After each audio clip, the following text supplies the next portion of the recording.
maybe.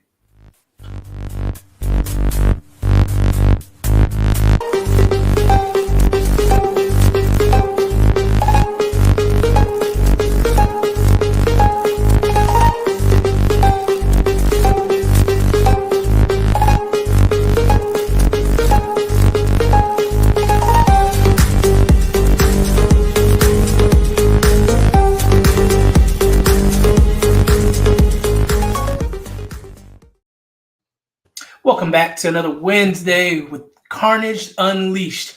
Here with the boys. We had a hell of a past weekend of fights. But first, how you guys doing, Zach? Doing fantastic. Heck, I'm ready to talk about these fights, if I'm being honest. I mean, we got a great view on this nice TV that we got to watch it on, right, Wade? Oh, yeah. Plus, I got to watch football on it, too. So, I great. Notre Dame won. Exciting, because I know Kevin cares about Notre Dame still. So, Kevin, what about you, buddy? Oh, yeah. Always hyped for a Notre Dame victory. And the Colts had a bye week, so no bad news this weekend. I am really hyped for this weekend, gentlemen. We got Benchmark Pro Wrestling Harvest Havoc coming up. So you know how excited I get about that. And we're only a few days away. So between that and tonight, I am ready to go. How about you, Connor? I'm excited. Like you guys talked about, there's a good UFC card to talk about. A lot of big fights that happen. A lot of, what's next for a lot of these fighters. So I'm excited to talk about that and to keep the football trend going. The Packers did win. Sure, it was against the terrible Giants led by their backups, but a win's a win, and I'll take it. So I'm happy to be here. Just be happy they don't have Scatteroo anymore. Oh, yeah. Packers' run defense has been rough. Yeah. Well, Steelers got to win, so I'm happy about that. But yeah, this past weekend, hell of fights. And I got to go watch it on Zach's newly 85-inch TV, which is pretty awesome. Now I got to convince my wife to get one. Yeah. But yeah, let's look at this early. Wrong one. A lot of this good early prelims. Yeah. Big names on it, too. Yeah, there was a nice KO by Susurkov. I don't know how to say his name. He's Russian. Versus Eric Mikhaniko. That was a nice KO. And then it went into Angela Hill. She's been fighting forever. She did take a loss here, so it looks like Fatima Klein might break into the rankings. And then we went to the prelims. This one was good. Malcolm Wellmaker, who he was working as a construction worker, and I think it was Augusta, Georgia, came onto the scene late notice, and it was knocking people out. He has some heavy hands. He's been on a roll. His opponent ended up dropping out, and Ethan Ewing stepped in short notice. And put on a clinic. he put on a crazy clinic. Like, yeah, I was not expecting him to fight that well. And me neither. I think Wellmaker kind of was all right. I'll just go get this dub real quick and move on. And Ewing was like, nah, it ain't gonna be that easy. That was a great fight. That was really good. Yes. What was your thoughts on that? Was it surprising to see what Ewing did, I guess? Yeah, I was surprised just because I didn't know much about him. So, and usually, they bring in these guys super short notice like that. It's usually, getting fed to the guy that needs a fight. So, along with everybody else, I thought Wellmaker was going to win, probably some crazy knockout.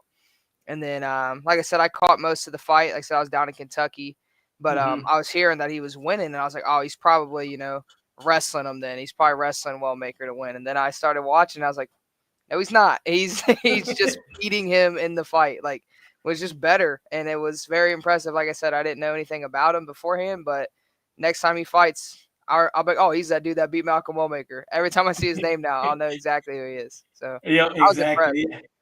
Yeah, because Womaker in the beginning he rocked Ewing, and I was like, oh, it's about Here to be that comes. time Yep. again.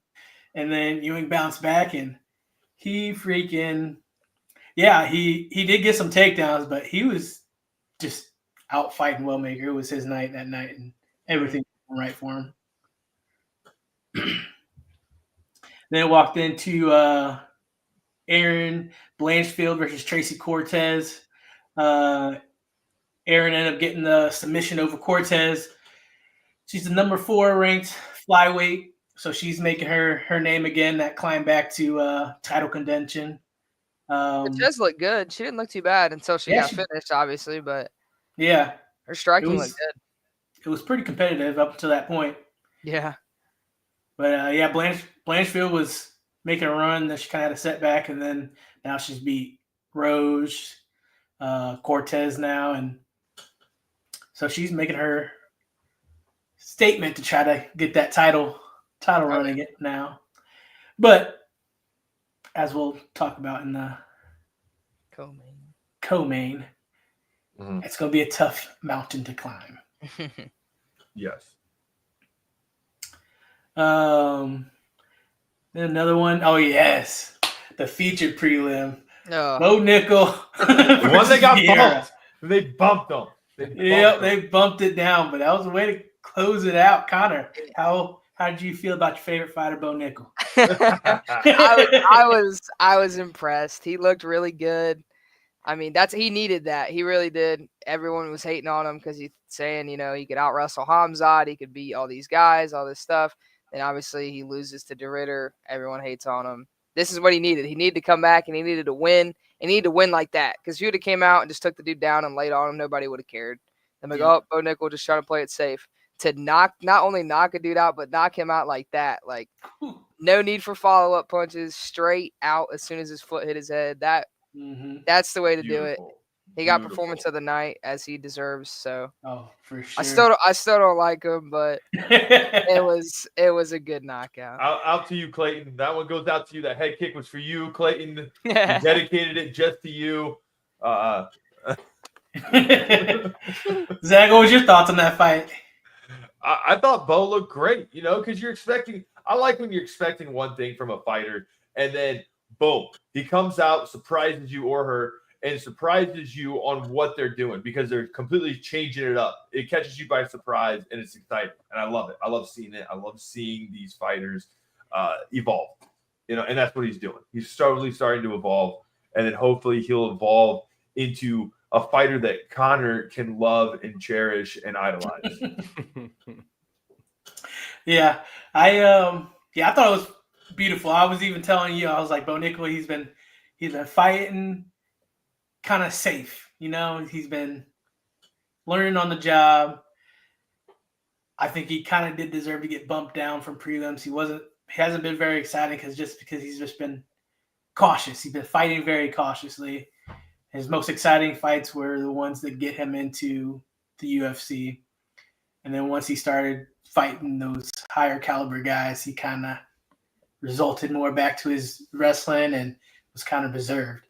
I was like, he needs to open up and start going there and trying to get that damage. And he fought really well. He set that up perfect. He was going to the body and then eventually just brought one up to the top and just flatlined him. I was like, that was the performance he needed. And then his post-fight interview,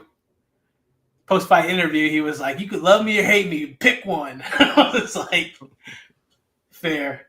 Because they're all cheering him on. And then he's like, pick one. He's like, matter of fact, I don't really care. He's like, if you love me or hate me, you still watched. That's true. And we did. Yeah, that was a great way to get back on the main card.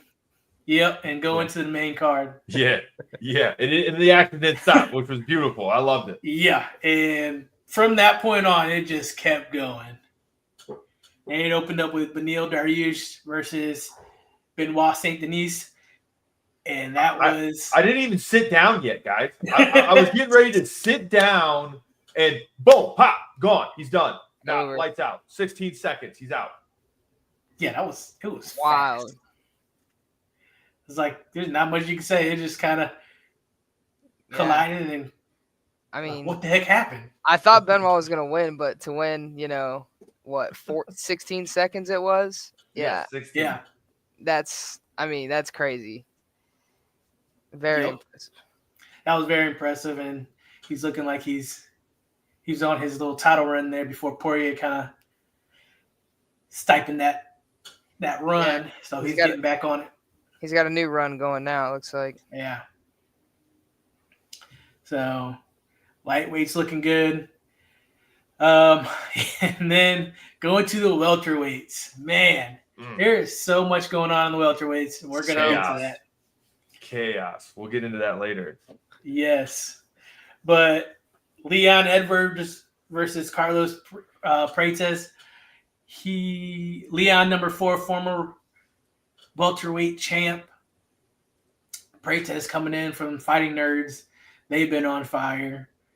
And continue to be on fire. Leon was grappling Prates. He was on Prates' back and he's hitting him in the face. Yeah.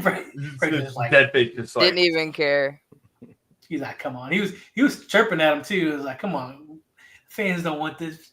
They want to see stand up, exciting fights. And I think he was getting into Leon's head, and man, just a punch right to the jaw, just on the button. Perfect. Perfect. Right down the pipe. Shit. All electrical currents in his brain gone. Mm-hmm. Sometimes that's all you need. Yeah. That's all you need. Prates was the number 9. Leon was number 4, ranked welterweight. Prates called out for the belt. Yeah. He's not the only one. Yeah, not the only one, because we go into the next fight, Sean Brady versus Michael Morales. And man, I knew Morales had that in him, but I didn't think it'd be that easy. He's huge too. I keep forgetting how big he is. And I saw him in there with Brady. I'm like, oh my God. He's a giant welterweight. Yeah. Sean Brady just couldn't get into his range. Nope. Morales knew that he was a grappler, and he kind of changed his stance and had his hips back, and he was a lot lower, and they just used that range. And he established his range because Brady couldn't get into there, and eventually he put the lights out. Oh, shoot. So what was your thoughts on that, Connor? That was the one fight that I got wrong on the card. I thought Brady was going to be able to close the distance and pressure him with the grappling. But no, like you said, Morales was able to keep his range. And like I said, he's huge. And every time he touched him with a punch, you could see it on Brady's face that he did not want to get hit with those anymore. After he rocked him, he had that one little bit where he rocked him in the first round. I was like, oh, here we go. I was like, yeah, I'm not getting this one right. Did that ruin your parlay? I didn't do a parlay for reasons just like that. I did them separately. So what's your thoughts on that, Zach? Just a phenomenal performance. I mean, it was. I mean, he stepped up, and it was what can you say about a knockout? Right. I mean, first round knockout. I feel like, we could talk about a little bit more about that later tonight. We talk about what's going on in the 170 world here. Oh, yeah, we're going to get there. Going into the women's flyweight title bout, Weili stepping up to fight Shevchenko, trying to become the second woman ever to be a 2-division champ. Connor, what was your thoughts on this? Well, it felt good to be right. First off, Felt great to be right. And Shevchenko, she's too big. She's a lot bigger than Weili. Her grappling absolutely dominated her, ragdolled her with that. But on the feet, she was landing good kicks to the body, really slowing down Weili with that. But, I mean, every time they got close and Shevchenko was able to get her hands on her, she was tossing her down. I mean, it was pure domination out of that fight. And I feel like, yeah, it just proves that a lot of people, I feel like, we're kind of wondering if Shevchenko still has it. You know, she's getting towards the end of her road now. She's still 100% Valentina, and she's still dominating like she does. For sure. Zach? I'm going to be honest. It was just I didn't realize how small Weili really was until I saw her next to her. It was just – I'm just like, wow. Okay. And then she grabbed her and just never let her go. I mean, that's just what she did. You know, I felt like she could have been a little bit more dominant on top, though, thrown more punches, been more active. I mean, it was probably hard to hold her down, but still, that's the only critique I can make of this fight for her, was I would have liked to see her do more damage on top. But yeah, dominant performance, absolutely dominated. I'm wondering when she's going to try to step up and try to go for another belt herself. Yeah, Shevchenko's pretty much has been running through this division. She did have some hiccups there with Juliana. She wrote that wrong. Then she, not Juliana. Grasso. There you go. Which that second fight I was for the what was it, the Mexican Independence Day? Yeah. I probably lean towards Shevchenko in that one, but I think with it being a Hispanic card, the judges lean towards Grasso for that. But she wrote her wrongs and she got that belt back, and she just shows why she's been such a dominant champ at flyweight. Weili, I honestly thought would have the edge in the grappling. She's so strong for the strawweight weight class.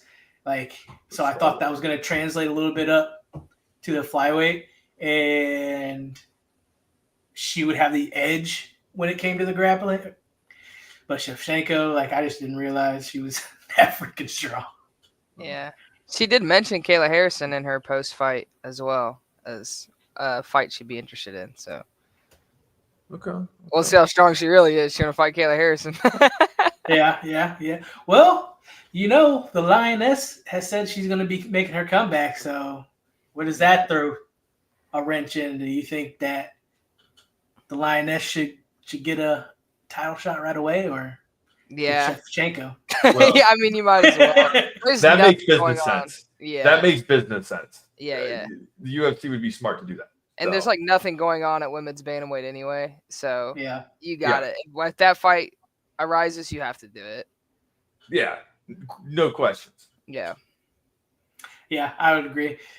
And then it could just go in for a nice storyline for Shevchenko versus Amanda Nunes again, even though she's lost to her. So you can build up a storyline there. Kind of get the women's bantamweight a little pop in there. Get something going. Mm-hmm. So what do you think Weili should do? Do you think she should drop back down, or do you think she just takes some time, beef up her strength? She's going to be kind of like a Jessica Andrade in this flyweight division. How old is she? She's 36. Depends if she wants to. What challenges does she want? Does she want to challenge herself in this time in her career? Because if she does, then she moves up. She tries to work her way through the division, and she tries to become a champ at a heavier weight class and being a smaller person. She'll have to put on some muscle. She'll have to do different training. That's what she'll have to do. But it'll depend what she wants to do with her career. How old is she? Did you end up looking up how old she is? She's 36. I mean, if she's going to do it, now's the time to do it. Yeah. She's got to do it now. I feel like girls have a little bit longer run time than the men do. So she might have the time to do that and build herself, because it's going to take her a year to, I feel like, really put on that good muscle that she would need to have at that weight class to be strong enough to compete with people like Valentina. Yeah, I think it comes down to, what does she want? She just want a belt, because she can drop back down, get that belt easily, and run through and continue to reign in that division. Or, like you said, does she want to challenge herself to a new weight class and create a legacy for her? Well, she build that legacy, I should say. So she has a legacy already of dominating in her respective weight class. Yeah, I mean, in my eyes, like, she's ran through that strawweight. Like, there's really no one I would be too excited for her to fight down at strawweight. I would say take some time and build some strength. Like Amanda Nunes, when she moved up to fight Cyborg, like, she took some time and she was in the weight room, gaining weight, and just did it properly. So I think Weili just needs to take time and really focus on some strength training, and because she's already at a disadvantage in this weight class. She's so short. Mm-hmm. It's true. I'd agree. But it went into the main card, or the main event, JDM versus Islam Makhachev.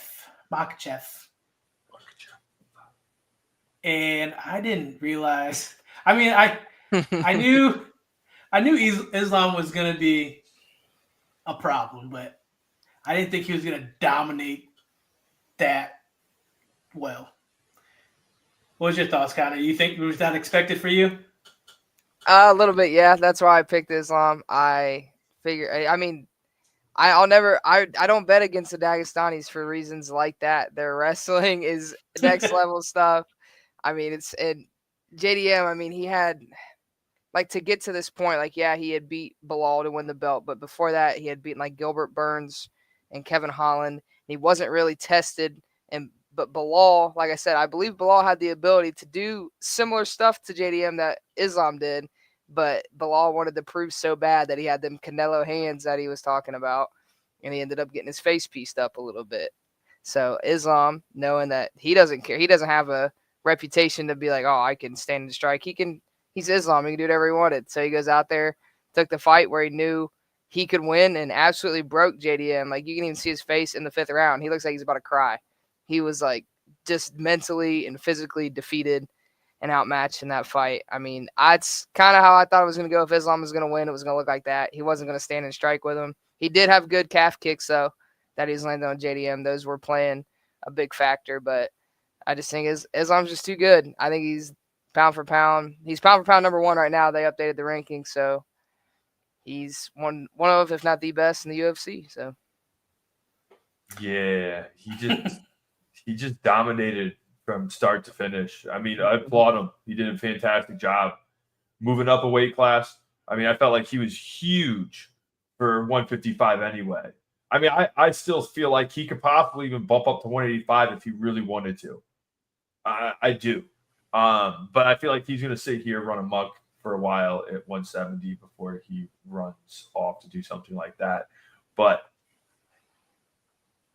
I mean, you do that to a champ. That's almost embarrassing, because you do that to a champion. I'm being serious. I mean, as a champion, you just got completely dominated. But, I mean, I guess no disrespect, but, at the same time, it's another champion from another weight class, so.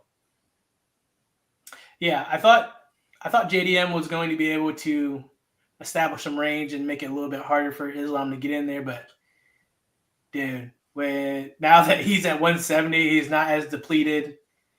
He almost seems faster, and just his timing so much crisper. And Jack had no answer for that takedown, and he could not get up. He tried. Mm-hmm. I mean, he did really well at trying to get up, but I mean, them Dagestanis, man, they I mean, different breed. JDM has good submission defense. I knew that, and he showed it. He defended a lot of good stuff off, but like I said, just that takedown defense and being able to get back up from Islam taking you down is next to impossible. So, yeah. So Islam, I mean, he looked bigger. So, like you said, Zach, he could, if he runs through this, he could go up to 85, I think, and still pose a problem. I can see. But now Islam, the welterweight champ of the world, double champ, 2 divisions. What is next for the 170-pound weight class? Connor, what's your thoughts? All right, so I've been breaking this down in my head, and I got the rankings pulled up, and I'm going to go through the guys real quick about what I'm thinking. So, number 1 is JDM. Obviously, just beat JDM. 2 is Bilal. Bilal and Islam are training buddies. Islam talked about not moving up if Bilal was champ, so I don't see that fight happening, and Bilal would have to beat Ian Gary. So even if he beats Ian Gary, I don't think they would give him another title shot. Number 3 is Morales, which we just saw him destroy Sean Brady, but I'd like to see him get one more win. I would like to see him and Carlos Prates just fight each other, honestly. I think that fight would be very entertaining, and whoever wins that, I would say you could give them a title shot. I would love to see it be Shavkat, but he just never fights, and he's always injured. So, like, him to be gone for so long and then just come back and get a title shot would be hard to defend. But I believe Shavkat and Islam would be a great fight, and I believe that would be a tough test for Islam. One of the toughest ones he'd have. And then other than that, I mean, Sean Brady just lost. I've heard talks of Kamaru Usman, but he's ranked number 8. That would be a crazy jump to shoot him up to a title shot. Obviously, Leon just got knocked out. Buckley lost to Usman. Really, I think it only leaves Ian Gary to beat Bilal Muhammad. And if he beats Bilal Muhammad, I would say book Ian Gary versus Islam Makhachev would be the next logical choice using MMA logic and math to find the winner, and I believe that would be Ian Gary. If he can beat Bilal, if he doesn't beat Bilal, then who knows what to do at that point. So I think it just kind of depends on if Ian can get it done against Bilal Muhammad. Okay. You know, Islam did call out saying that he wanted to fight Kamaru Usman. Do you think that holds any weight? I wish I wouldn't be mad if they booked it. I believe Usman could give a lot of problems to Islam. I really believe he could. That might, besides Shavkat, he might even be tougher for Islam than Shavkat. It's just hard to defend that if you want to go rankings-wise. You get them nerds that care so much about the rankings. And you got Usman sitting at 8. Like, he's number 8 getting a title shot. But it's Kamaru Usman. So I feel like that's enough in itself. His name carries enough weight and legacy. You could book him up there, which, like I said, I wouldn't mind that. I think it'd be a fun fight. I still think Islam would win, but I think it would be a very tough test for Islam. The toughest fight he's had so far in his career. That would be on the bottom of my list. I mean, just because, like you stated, you know, he's got name. That's what he's got. That's what he's pulling. He's bringing a name. Okay, he had a belt a while ago. So, and that was what? How long ago was that? How many years ago? So, you know what I mean? Okay. He can probably bring some fans to watch the fight, but like you said, I feel like he's going to lose at the end of it. I feel like it's just feeding him.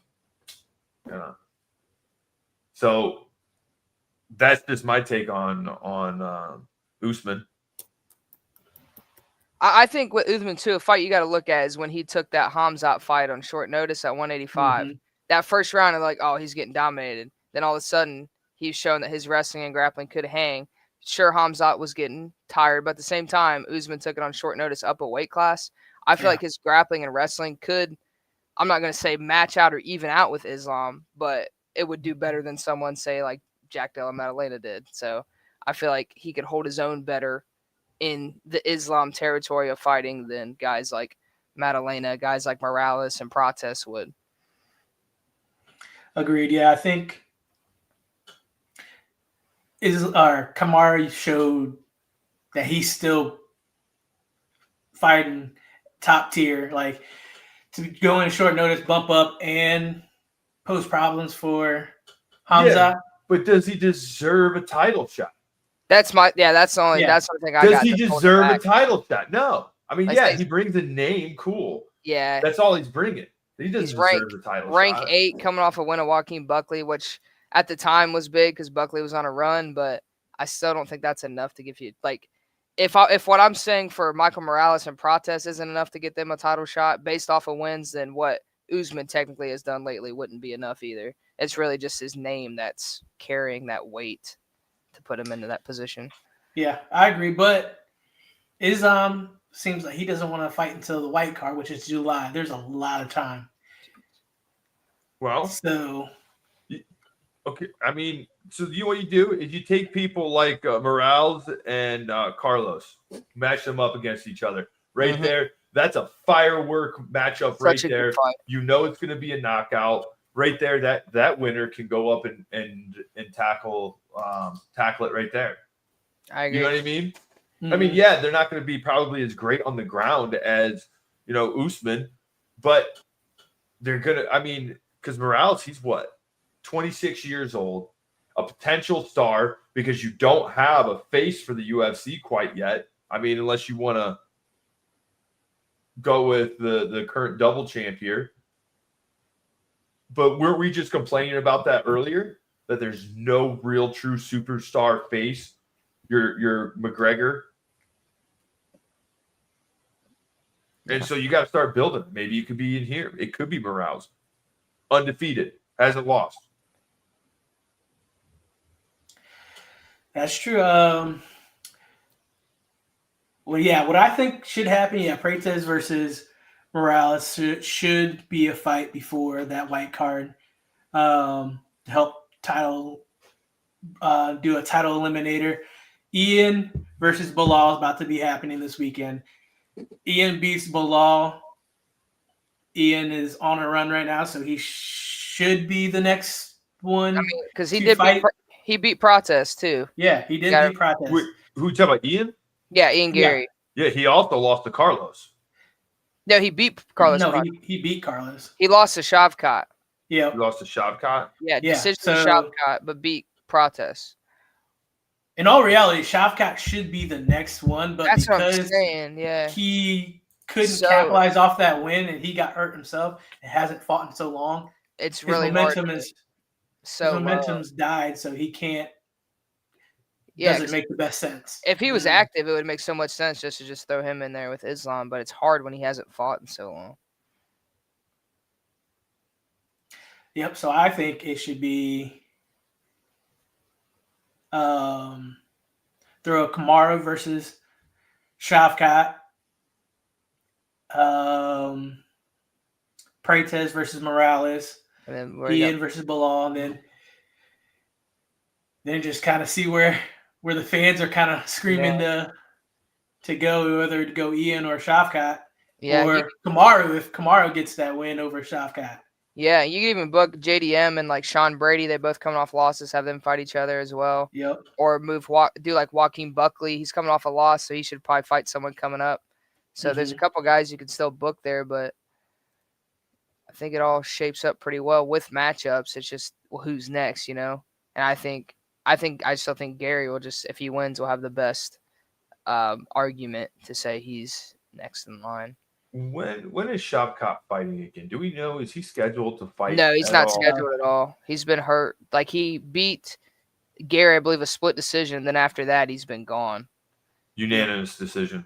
Was it unanimous? Okay. Yeah, it was unanimous, but then he got hurt and hasn't. He kind of just disappeared out of the. Yeah, he's had nothing since. Yeah.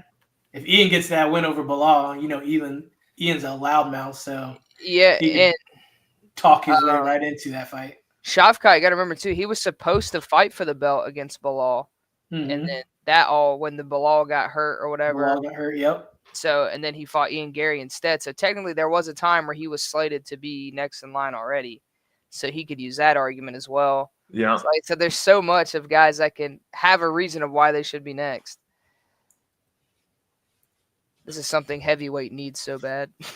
Oh, I wish the heavyweight was like this. Like who's it gonna be next in a good way? Yeah, this is the best. Yeah, you got. Yeah, do you think they just rebook switching over to heavyweight? Do you think they rebook that before they move on to anything? They have to, I would think. I mean, there's really What's the nothing else other to option? book there. Yeah, exactly. There's nothing else to book. Except for one fight. Except No for one pause. fight. One fight could overrule it all. Oh my And it's god. Kevin's favorite fight. It'd be John Jones. Would they wouldn't do Glorious that. John Jones. Oh my Dana's God. not doing that. He better not. No way. He Not at better this not. point. I'd be so mad. White House main event. Lock it in. Well, I mean, is our current champ even able to see yet? Oh my god, yeah. The last time I heard, he was blind and couldn't see. They should Maybe they have time to build a couple heavyweight stars, Take Yeah. a- what's it that Cortez year off. Acosta's really pushing himself up the rankings. Yeah, he is. That's about all I could think of. I mean, they could always do Volkov and Aspinall again since he beat Almeida, but I feel like you got to do the unfinished business with Cyril Gahn first. Yep. Especially when Cyril Gahn was looking. Yeah, really it's good. like he was losing. I mean, he was looking good.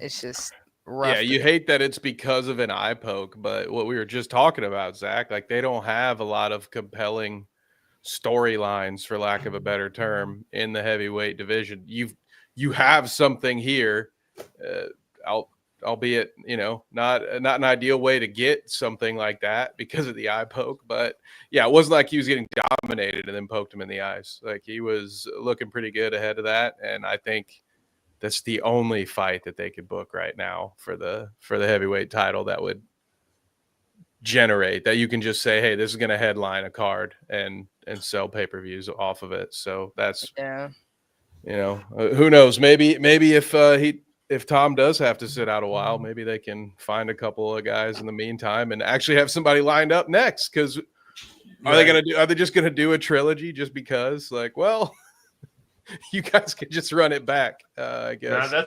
that's when John Jones comes back and goes, "Oh, hey, I'm here." Yeah. Just have him fight Pereira, man. You want to fight now? The interim heavyweight belt is on the line. John versus Gahn in the Battle of the Eye Pokes. Ooh, I wonder who'd win that. Who's your money on? Jones and Gahn again? Please no. No, just in the eye pokes. I got John Jones. Who's a better eye poker? Yeah. Oh, John Jones. He's the king of eye pokes. John man. Jones. He knows how to poke them and not take them out. Too much damage. Yeah, exactly. He knows how to do just enough to make you less. You heard that they're putting in a new rule now about no grace on eye pokes.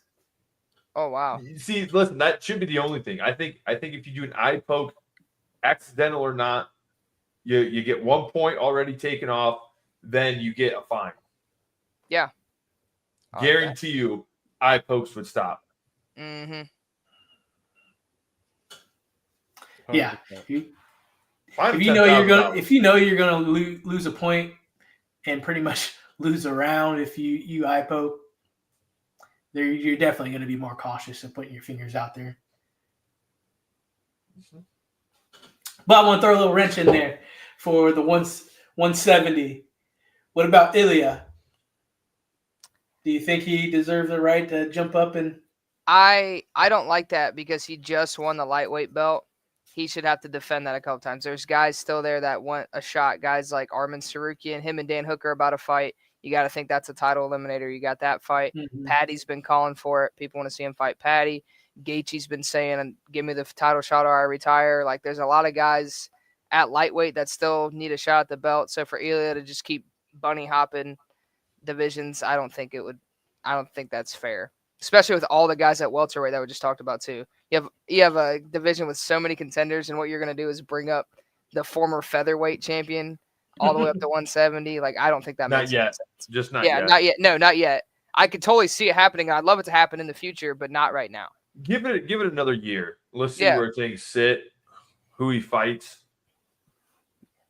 Yeah, I mean, both of them two don't fight very often anyway. So Yeah.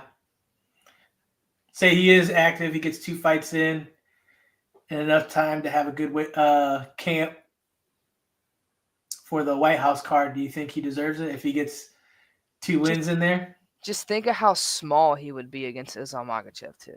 Oh, We yeah. talked about how big Islam was. I believe there was a time where Ilya had a fight at 135 pounds, if I'm not mistaken, at one time.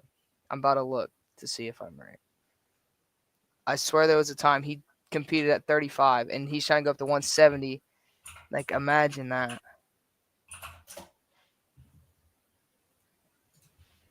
Talk about getting ragdolled.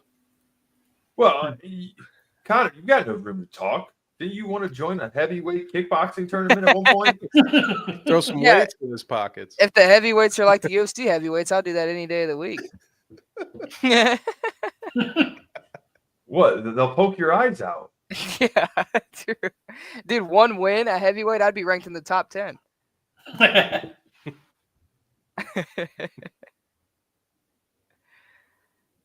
I can't see if he did. I don't know. I thought I heard about that one time. But either way, he was 45. He's already, everyone makes fun of him for being short at 55. Imagine him fighting Islam at 170, who is like, oh my God, look how big he looks at 70. Talking about how Islam could go to 85. Like, it would just be the size difference, and that would just be crazy. That's like the one guy that I would pick to beat Ilya. I don't pick anyone to beat Ilya, but if he fought Islam, especially at 170 pounds, I'd pick Islam. Oh, yeah. Yeah. Other than that, I pick Ilya over everyone else. I still want to see him and Arman Tsarukyan fight. I feel like that's the toughest challenge for Ilya right now would be Arman Tsarukyan.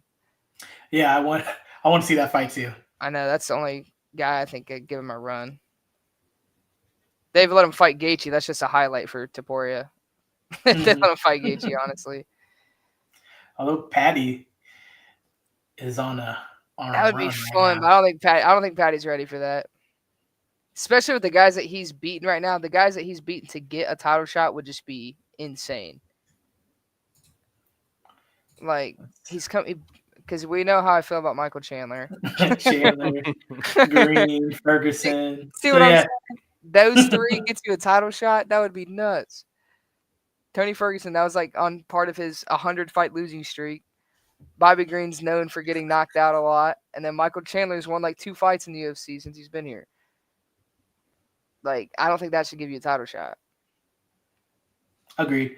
I think he needs The UFC's slowly been creeping him up the rankings, though. They have. They moved him all the way to 5. I think after he beat Chandler, he was like 9. And they've moved him all the way to 5. So I wouldn't be surprised if they book it and that's their like, oh, he's only number 5. He's not that high up. They slowly just creeped him up to make it look okay. Yeah. But I mean, that's the fight game though. When you have a personality like that, and you're you got to, and you can sell tickets. Yeah. Oh yeah. That's why I try to tell these fighters now, like, so why we do this is because we're giving you a platform to sell yourself. Absolutely. Yeah. Oh, trust me, I get it. I get it. I mean, if you look at Kobe Covington, like, he was on a win streak, but he was just so boring at the time, and they're like, even if you win, we're gonna cut you, and so he became this bad guy. Yeah, he became a professional wrestling heel. It was incredible. Yeah, and he became super relevant. Yes, he did. But he could fight though. Just don't get me wrong. You got to back it up.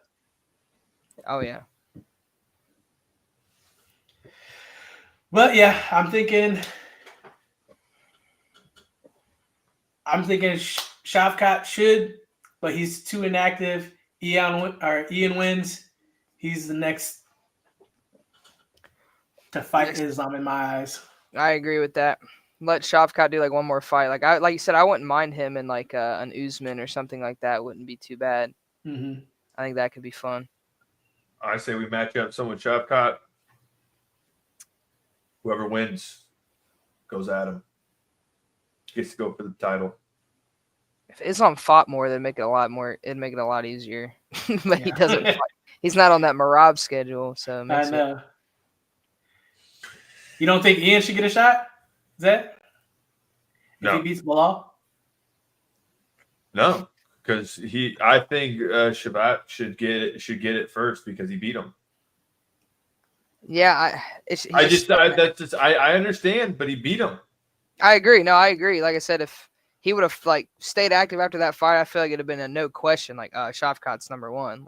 I mean, even you don't think that he's a better compatible fight wise with him? No, I agree. I think Shavkat's one of the toughest challenges for Islam out of the guys at welterweight. So I would love that fight. So to me, I was watching DC. DC even said Shavkat's probably the toughest fight for Islam. I'd agree with that. And I think that should be the matchup then. This guy, I wouldn't be mad at it. Listen, the reason I say this and the reason I'm pushing towards that the most is because this guy is a double champ. Okay, he just ran through everybody. He just absolutely dominated for this title. Yeah. The man needs a challenge, or you might lose him. Yeah. Seriously. Yeah. I mean, I can understand. Yeah, you win. But these guys from there, they don't care. They do what they want, and they're out. Like look at his freaking coach. Why can't I think of his name now? Khabib. I mean, I know he did it because of other reasons, because his father died, but still, he got out at a young age. Yeah, he still could have kept going if he wanted to. Exactly. So, give this guy something a challenge. Otherwise, he might get bored and leave. I agree. I like that fight. I think Shavkat poses the best challenge. Like I said, I wouldn't be mad if they book it, but I feel like me saying him being inactive is probably the only reason I would see them not booking it. I mean, I personally don't care, but I feel like that would be the reason they would be like, it can't be him. And so you just think it's going to be Ian then, if not, because the only person he's lost to is the guy who we all wanted to match up against? Yeah, I could see him. Like I said, Ian is active. If he beats Bilal was just a champ not too long ago, and I could just see them doing that because since Islam doesn't fight very often anyway, I could totally see them matching that up. Mm-hmm. Yeah, I think though too. Shavkat hasn't fought since last December. Yeah, when he beat Gary, and then that was. It's going to be over a year and a half of him being inactive, then going in for that fight. So I think Shavkat should get one more fight in there just to get back into the ring and that competitive feeling again, and then get that shot. Yeah, I mean, if they book him against somebody else, like I said, I would love him and Kamaru Usman. I think Usman and Shavkat would be a great fight. And if they're not going to give Shavkat a title, but they're going to give him a fight, give him Usman. I think that'd be fun. And then whoever wins that, I don't think you can argue they should get a title shot after that. Mm-hmm. Nice. Well, that wraps up the UFC. You know what that means, right? For everyone's favorite segment, the Wrestling Minute. Oh, a lot to talk about. Yeah, man, guys, we've got War Games coming up in the WWE. You guys would have loved it. We had 2 UFC legends in the ring at the same time as Brock Lesnar took CM Punk to Suplex City. Would have loved to see that. I gotcha. I know you guys love the CM Punk UFC run. You don't have to hide from me. I like hearing CM Punk going to Suplex City. That's what I like to hear. Yes, to the surprise of absolutely no one, Connor, Brock Lesnar was Paul Heyman's mystery 5th teammate for War Games. What were your thoughts on this whole thing? We've got, probably the most popular guys that they could corral with this one, with Punk and Cody and also Roman Reigns. But before I give any of my thoughts, what did you think about this whole setup? Are you hyped for this? Yeah, like I said, it's got all the big names that you could possibly put into that match. And I think it all makes sense too. Like obviously Brock is going to be with Paul, and obviously I think we all knew Roman was going to be with the other guys just to counteract that. I think it all made sense. Like I said, I think it'll be fun. I like it. The little thing they did on Raw too, where Brock takes out both the world champs with ease, and then Roman Reigns is the one that's like, oh, can he stop Roman Reigns? So it keeps Roman, I guess, feeling big, even though he returns every 2 months, like the classic. Yeah, he's back for 2 weeks. The monthly Roman Reigns return every month. So it was cool to see that again. Yeah, it's so good. He comes back. He's like, and everyone knows he's coming. It's like it's in the middle of a 5-minute overrun, and people aren't even watching the ring. They're all just standing up in their seats, staring at the ramp, like Roman's coming. And then 2 weeks later, he's put through an announce table, and they're like, "Well, we'll see you in 3 months, buddy. Yeah, come back to turn the tide." My one thing about that, Connor, and you mentioned it does make Brock look great coming in, taking out both champs, but to Cody specifically, it felt like a bit of a low blow and a burn because commentary is like, "Oh, here's Roman Reigns, the only man who can stand up to Brock Lesnar," and I'm like, "All right, well." Cody Rhodes has beat both of these dudes within the last year. He's beaten everybody. All of a sudden, he's just a bit player in this whole thing. And it's like, oh, Brock versus Roman. I'm like, yeah. Meanwhile, you got your 2 world champions taking a powder. Like, who ended? They're talking about Roman because it was crazy. Who ended his reign? Like Cody is literally right there in the ring that ended the entire thing. But no, it's Roman and Brock. They just can't get away. That had. I know he's not there anymore, but that had Vince McMahon all over it, seeing we gotta end it with Brock and Roman. I'm like, oh my god, every time it's Brock and Roman. So it gave me flashbacks to Vince on that one. But it's the garden, pal. Yeah, literally. Like gotta have Brock and Roman. It's like Jesus. Well, hey, speaking of the Vince era, we have the Last Time Is Now tournament. We've seen some major throwbacks. These are names, at least one of these are names that Wade and Zach might recognize. What'd you think about the surprise entrance to the John Cena tournament? We had Zack Ryder and Dolph Ziggler, the most underrated wrestler of all time. GOAT, Dolph Ziggler. I love Ziggler. I liked it. I figured that's what they would go with. I was talking to my dad about this earlier. Like, I look at the matchups and like every time I'm like, oh, this is the guy that I think should win or I want to win. They always go the opposite way. Like, I don't know what their plan is with this tournament. Cause like Cena was talking about, wanting to push the next generation. He said that card is going to have him and then a bunch of, the next up guys are probably NXT guys, a bunch of those guys on there. But then you have, Solo Sikoa's moving on. Like, I like Solo, but okay. You got Rusev moving on. I like Rusev, but he's kind of done his thing with Cena. Sheamus is moving on. That's not the next generation of guys. Like, now they're doing now LA Knight wins. When it's not like, okay, you could have had him win the world title, but no, he's going to, I don't know what their plan is. All the guys with history with Cena are like out already. Like, I don't know. I really don't know what their plan is with this. But I'm curious to see what they do because I know, like I said, Cena, there's no way he's winning his last match. That's wrestling logic. You're supposed to go out on your back. So, and if anyone's going to, it's Cena. He's been talking about pushing these young guys in this next generation. But again, I don't know who exactly the next generation is with the guys that are left because even Gunther won, but he's been at the top for a long time. So it's like, who exactly are we trying to push here? Gunther's trying to steal Randy Orton's old gimmick. He's just going to be the legend killer. Anytime a guy comes back to retire, they're like, let's just feed him to Gunther. I guess. I swear if Jey Uso's anywhere near this, I can't do the Jey Uso stuff. Oh, that would be horrible. We agree on a lot of this. I haven't been super hyped with the guys that have been winning. The only thing that I think might be still debatable, because I believe you are correct when you say that John Cena would want to do the age-old tradition of putting a guy over on the way out. However, he's also a business guy. I'm a team player. I'll do what's best for business. And if Triple H wants to go out there and do another 15-minute speech where he makes this about himself, and then it's like, don't worry, I gave my stamp of approval for John Cena. John can finally come out now that I've spoken for 10 minutes. If they want to put John over at the end, if he if I knew he were going in and the final match in the tournament was for the Intercontinental Champion, then I'd say, yeah, lock it in. He's not walking away with the championship. But now that they've booked him in San Diego against Dom, I have a feeling that maybe Dom might win that, and then it's a clean I believe so. to let John win his last match, and then it could be anybody. I think I would laugh.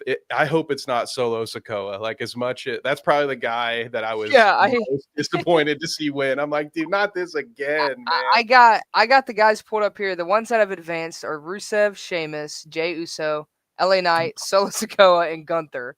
God. And then Friday, November 21st, we still have 2 first-round matches. We have Carmelo Hayes and Bronson Reed. I like the Carmelo Hayes one. I like that. And then Penta versus Finn Balor. Oh, God. None of these really scream young up-and-coming guy besides, like, Carmelo Hayes to me, really. Yeah, he's the only one. And naturally, he's going to lose to Bronson Reed.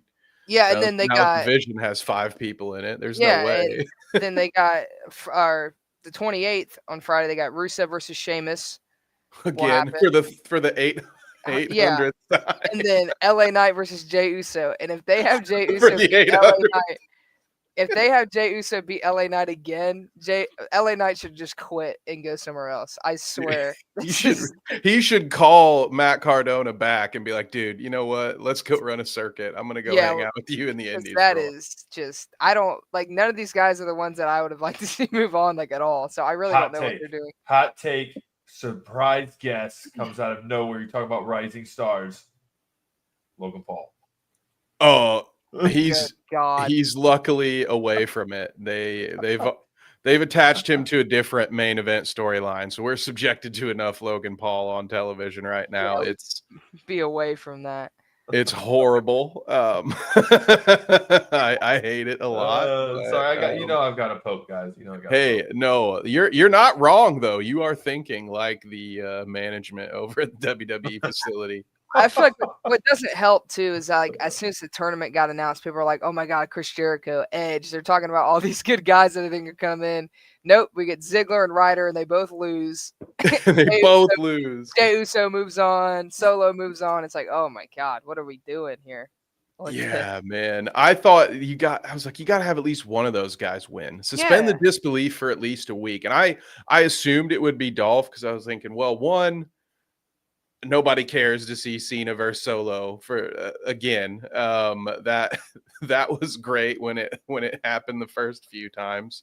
But also it's just sort of like it was too obvious that you're going to have these two lower, an indie guy and a TNA guy come in. And like just one of them can't get a win here. Like that's what the people want. They either want somebody with that history from a long time ago, or they would want to see something new and fresh. But like you said, there's nobody new and fresh that's left. They feed Javon Evans to Gunther. Javon Evans. When I saw that was booked, I was like, well, there's no way he wins that. But Cena's like, I hear Cena loves Javon Evans. Like, oh, so you make him lose in the first round to Gunther. Like, that's genius. Like, why are we doing that? And it says too, Gunther will face the winner of Carmelo Hayes and Bronson Reed.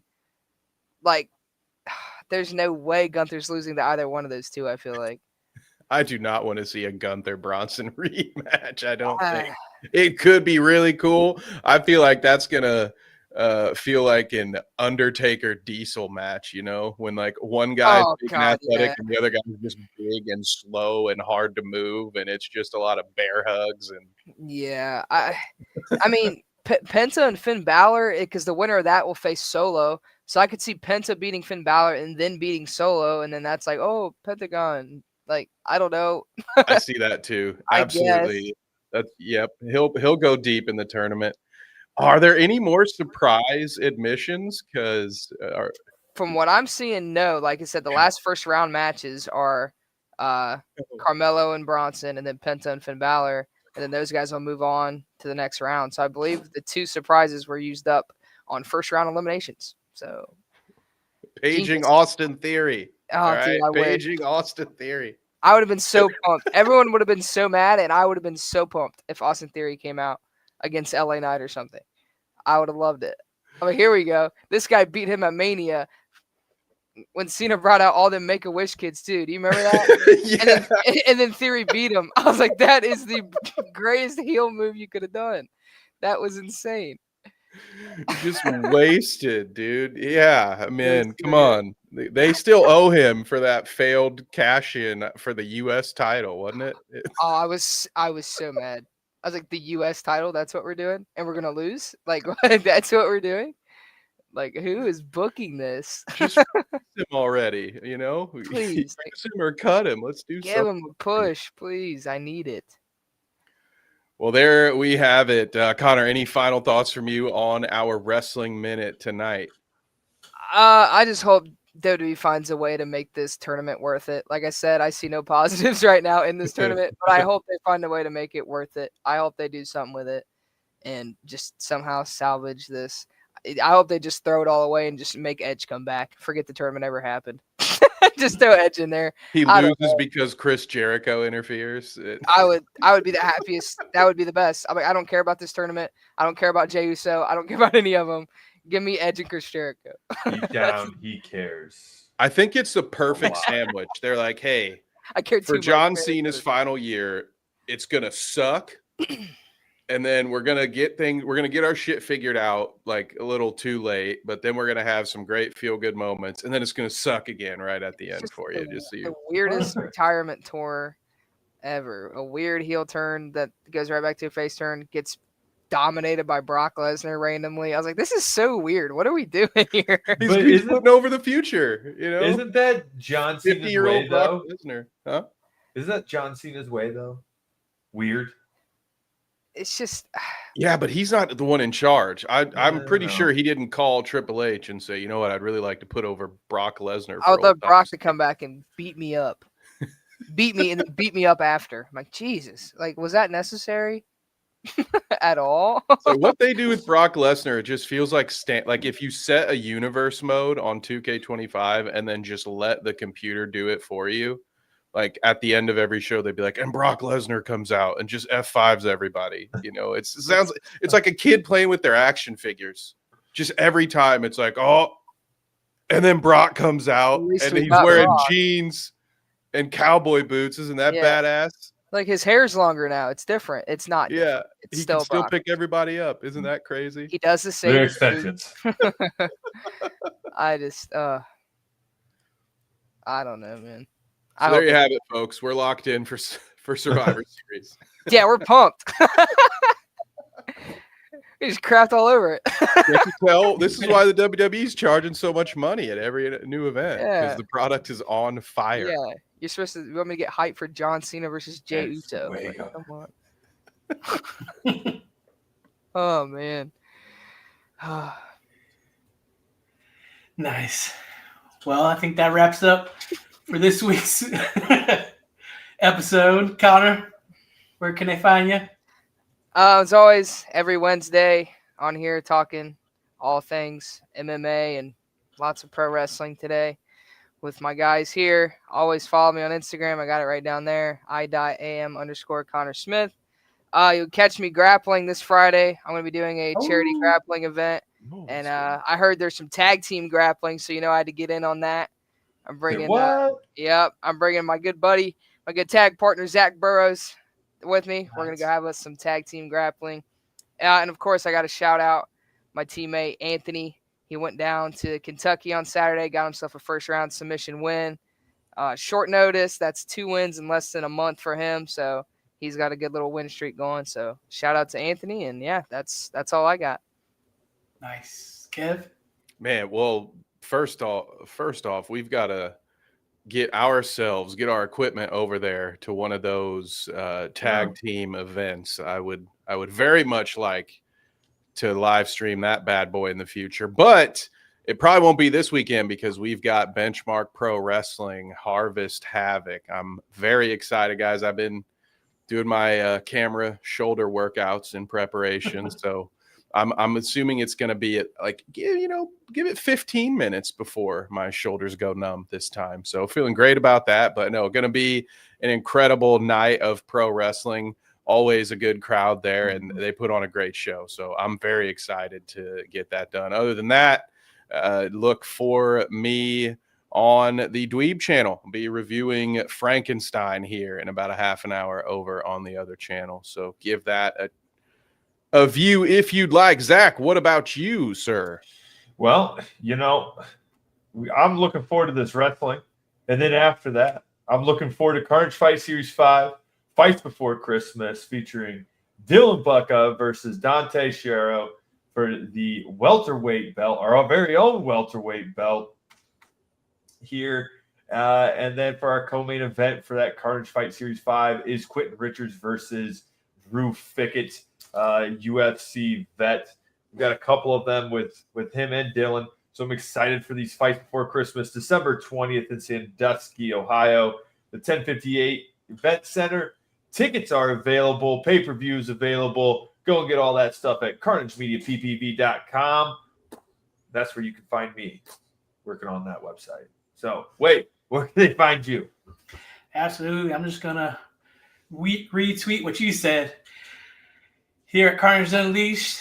And go check out our website, carnagemediappv.com, for all the latest shows that we will be covering. And stay tuned for the YouTube.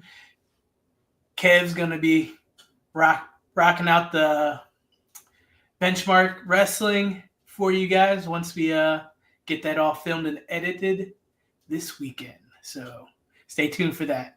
And again, thank you guys for watching. Thank you guys for subscribing and coming along this awesome ride with us. You guys have a good weekend or week. I hope it's a weekend. Yeah. I know.